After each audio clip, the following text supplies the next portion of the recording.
Yeah, but dabba do, everyone. And this is the complete history of the Flintstones, one of Hanna-Barbera's most iconic franchises ever.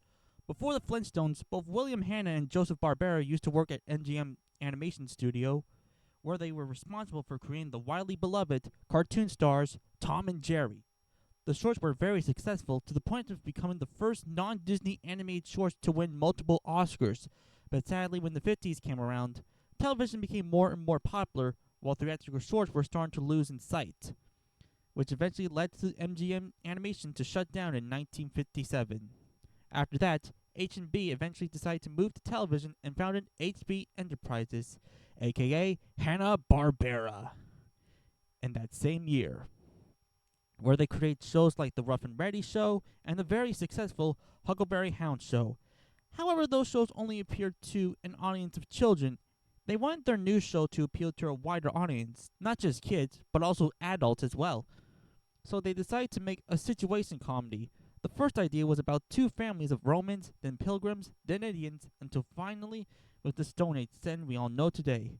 The reason for it is because, according to co-creator Joseph Barbera, you could take anything that was certain and convert it to the Stone Age. One of the many inspirations for this show was the Honeymooners, like how Fred was based on Ralph, Wilma was based on Audrey, Barney was based on Ed, and Bay was based on Trixie. Initially called the Flagstones, but to avoid confusion with the high and lowest comics, it was changed to the Gladstones, then eventually settled with the Flintstones. The team created a test reel to networks, however, nobody wanted a show about cavemen in a modern setting, all except for one network, ABC. The Flintstones was, at the time, the first for a lot of things. The first ever primetime animated series, the first to have a couple share the same bed, and the first to have a story arc, mainly the Pebbles story arc. Speaking of which, Pebbles was originally going to be a boy called Fred Jr., but that was scrapped after they decided to make Wilma pregnant. So the kid became the red-haired, pone-headed, blue diaper-wearing baby girl we all know today. When the show first aired in September 30th, 1960, it didn't do so well at first, critics calling the show nothing but crap. Most complained about the show's crappy animation, typical of Hanna-Barbera, and for just being the Honeymooners ripoff. On the other hand, the audience loved the series, and and the show's and the show eventually became a smash hit. Ratings were through the roof, and even critics were starting to love the series for its satire. It also became a hit with kids as well. The show even managed to be nominated for a Primetime Emmy Award for Outstanding Achievement in a Comedy Series. It was the only animated series at the time to be nominated for that award until Family Guy in 2009. In fact, the show was so popular that it ran for 6 years until April 1st, 1966, becoming at the time the longest running animated series and most financially successful series with plenty of merch. After the show ended, a movie called A Man Called Flintstone was released on August 3rd, 1966. This was a parody of James Bond movies that sees Fred mistaken for a secret agent. It was basically a swan song for the Flintstones series, but that wasn't the end for the Flintstones. For 1966, Mills Laboratories introduced Flintstones vitamins, which became one of the most successful pharmaceuticals of all time. Similarly, in 1971, the Flintstones got their own cereal brand from Post called Pebbles, Fruity, and Cocoa, which was the first ever cereal to be based on already existing characters and became one of the most recognizable cereals of all time. During the 70s, numerous spin-offs aired, like the Pebbles and Bam Bam show in 1971, which sees Pebbles and Bam Bam, Barney and Betty's offspring, as teenagers. The second was the Flintstones Comedy Hour, a variety show featuring many cartoons like more Pebbles and Bam Bam episodes and more Fred and Barney. The series was eventually rebranded as the Flintstones Comedy Show, and eventually Fred Flintstone and Friends in 1977.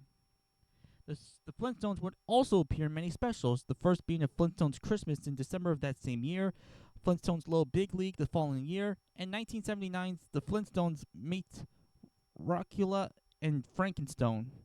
The Flintstones themselves got themselves a revival in the same year called The New Fred and Barney Show.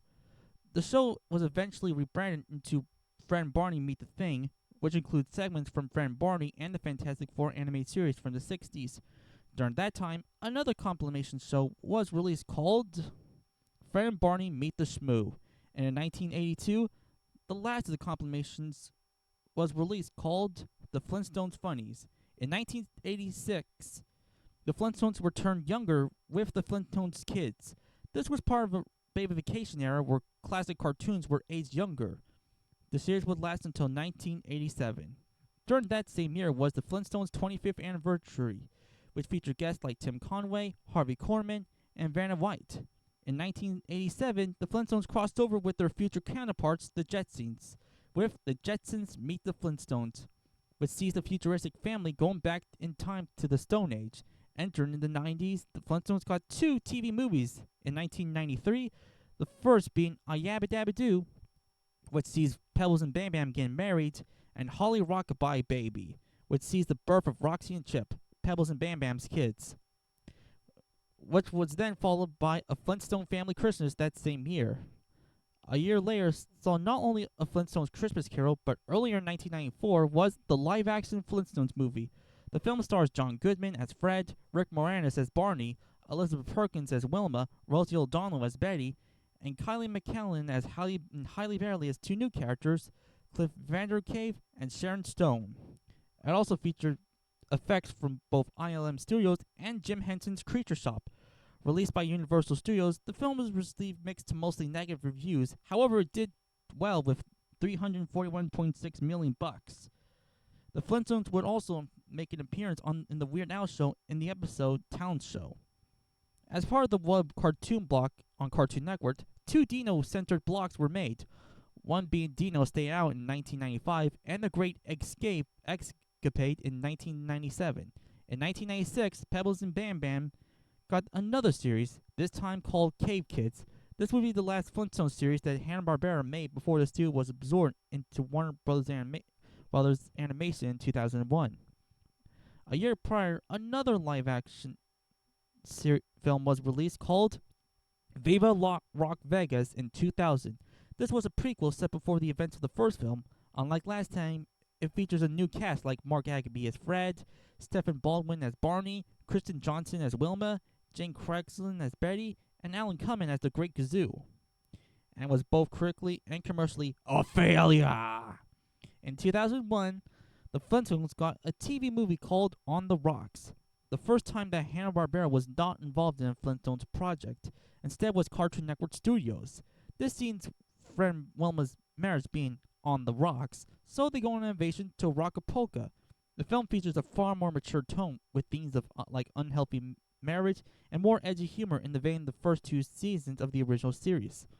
During the 2000s, the Flintstones were nowhere to be seen outside the usual Pebbles commercials and appearances on Harvey Birdman, The Grim Adventures of Billy and Mandy, and Johnny Bravo. In 2011, Family Guy and Ted creator Seth MacFarlane was on board to make a reboot to the Flintstones. Sadly, that never happened since Fox liked it but didn't love it. However, in 2015, the Flintstones will get their first project since On the Rocks with the Flintstones and WWE Stone Age SmackDown, a crossover with WWE as part of a trend featuring WWE and Hanna-Barbera. And in 2021, Pebbles and Bam Bam got another series with Yabba Dabba Dinosaurs, the first ever Flintstone series since Cave Kids, and the first not to feature where neither Hanna or Barbera were involved, as both of them died in 2001 and 2006 respectively. The series aired on HBO Max and lasted until 2022. Boy, what a legacy, what a history. It's not every day you see an animated series so legendary that inspired more animated series to come that features a family dynamic like The Simpsons. Who knows what the future holds from these guys from the past, but what it may be, the Flintstones will always be remembered as one of the most recognizable cartoons of all time. Alright everyone, tune in next time as we head into the circle of life. See you later.